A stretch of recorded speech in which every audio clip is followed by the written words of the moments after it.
तो hello friends, welcome to my channel. दोस्तों, आज के इस वीडियो में मैं आपको बताऊंगा कि जो टैली का डेटा है वो हम लोग सी ड्राइव से डी ड्राइव में कैसे चेंज कर सकते हैं।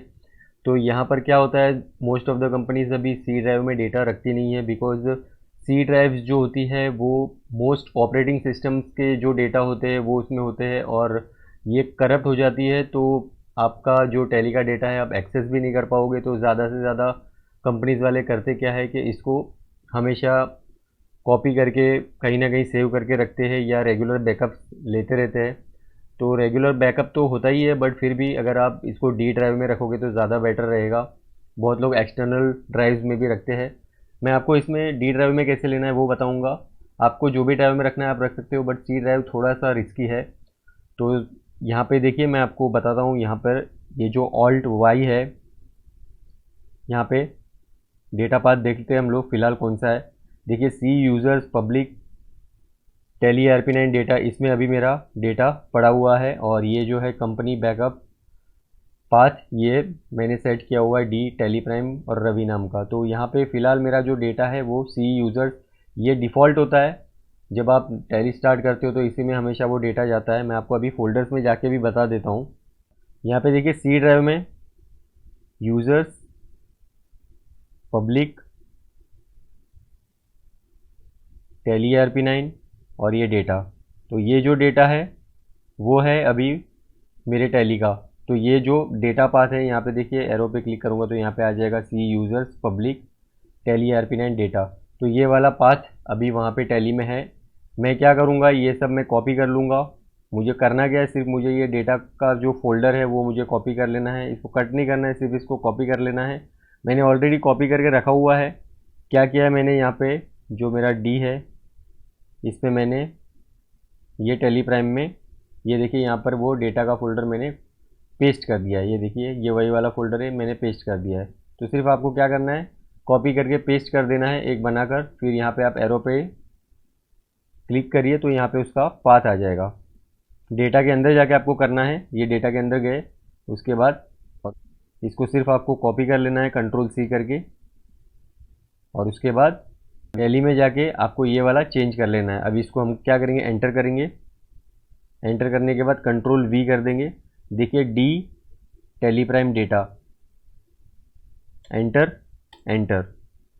यहाँ पे आप देख सकते हो company data path D Tally Prime data हो गया है और सी से हट के ये डी में चला गया है। और ये नीचे का तो बैकअप वाला है ही। तो कंट्रोल A कर देता हूँ मैं।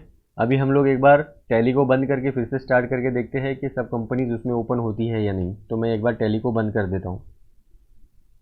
तो ये देखिए, टैली को हम स्टार्ट करते हैं अभी। ये देखिए, कंटिन्यू इन एजुकेशनल मोड आपके सामने स्टार्ट कर रहा हूँ। यहाँ पर देख सकते हो आप डी टेली प्राइम डेटा, मेरी जितनी भी कंपनीज थी वो ओपन हो गई है। और उसका जो डेटा का पाथ है यहाँ पे आप देख सकते हो डी टेली प्राइम डेटा में। अभी जो भी डेटा आएगा, जो भी मैं काम करूँगा वो डी टेली प्राइम डेटा में सेव होगा। तो इस तरीके से यहाँ पर देखिए, डेटा में जाता हूँ, डेटा पाथ में यहाँ पर देख सकते हो कंपनी का data path D Tally Prime data और company backup data D Tally Prime Ravi. Backup बहुत लोग रखते नहीं है, बट जो कंपनी का डेटा पाथ था वो यहाँ पर है। और बैकअप आपको कॉपी पेस्ट करके भी आप ये जो फोल्डर है, मान के चलते हैं कि अगर आप जो आपका टैली का डेटा है वो आप सी ड्राइव में ही रखते हो तो आप रेगुलर अगर बैकअप लोगे तो बहुत अच्छा रहेगा। अभी ये समझ लीजिए हम लोग यहाँ पर डी ड्राइव में है, हमारा डेटा डी ड्राइव में है, टैली का डेटा ये वाले फोल्डर में है टेली प्राइम में। ये डेटा के अंदर मेरा डेटा पड़ा हुआ है पूरे का पूरा। तो अगर मैं इसको कॉपी करता हूँ, कॉपी किया मैंने, और ये एक मैंने दूसरा फोल्डर बनाया टैली डेटा के नाम का और मैंने यहाँ पे आके पेस्ट कर दिया। पेस्ट करने के बाद मुझे सिर्फ ये करना है, यहाँ पर इसको रीनेम कर देना है टैली डेटा 7 दिसंबर, बस। फिर उसके बाद मैं किसी और दिन डेटा लेता हूँ यहाँ पर टैली प्राइम में। समझ लीजिए मैं 5 दिन के बाद का डेटा लेता हूँ। तो क्या करूँगा, मैं फिर से इसको कॉपी करूँगा और यहाँ पर आकर फिर से मैं इसको पेस्ट कर दूँगा। पेस्ट करने के बाद मैं यहाँ पे नाम दे दूँगा इसको टैली डेटा और डेट दे दूँगा जो डेट को लिया होगा। मान लीजिए 11 दिसंबर को लिया है तो ये डेट डाल दी मैंने। तो समझ लीजिए आपका इन 4 दिनों के बीच में कुछ प्रॉब्लम हो जाता है टैली में, तो आपको अगर डाउट है कि 4 दिन पहले की कुछ एंट्रीज थी जो अभी नहीं है, तो आप ये वाला डेटा भी एजुकेशनल मोड वगैरह में पेस्ट करके आप ये वाली टैली भी खोल के देख सकते हो। इससे क्या होगा, आपका रेगुलर यहाँ पर भले ही कितने भी फोल्डर्स बन जाए, आप रेगुलर रख सकते हो, आप मेन 5 फोल्डर्स रख सकते हो और पिछला आप डिलीट कर सकते हो, या 2-3 रख सकते हो और पिछला आप डिलीट करते जाओगे, तो आपका स्पेस भी फुल नहीं होगा और आपके पास कुछ डेटा भी रहेगा। तो अगर आप सी ड्राइव में ही रखते हो तो आप इस तरीके से बैकअप भी ले सकते हो, मैनुअल बैकअप। और किसी को भेजने के लिए भी हम इसी तरीके से लेते हैं। अगर सीए वगैरह को भेजना होता है तो हम इसी तरीके से कॉपी करते हैं, पेस्ट करते हैं, फिर उसको ज़िप फाइल में कन्वर्ट करते हैं और फिर भेज देते हैं।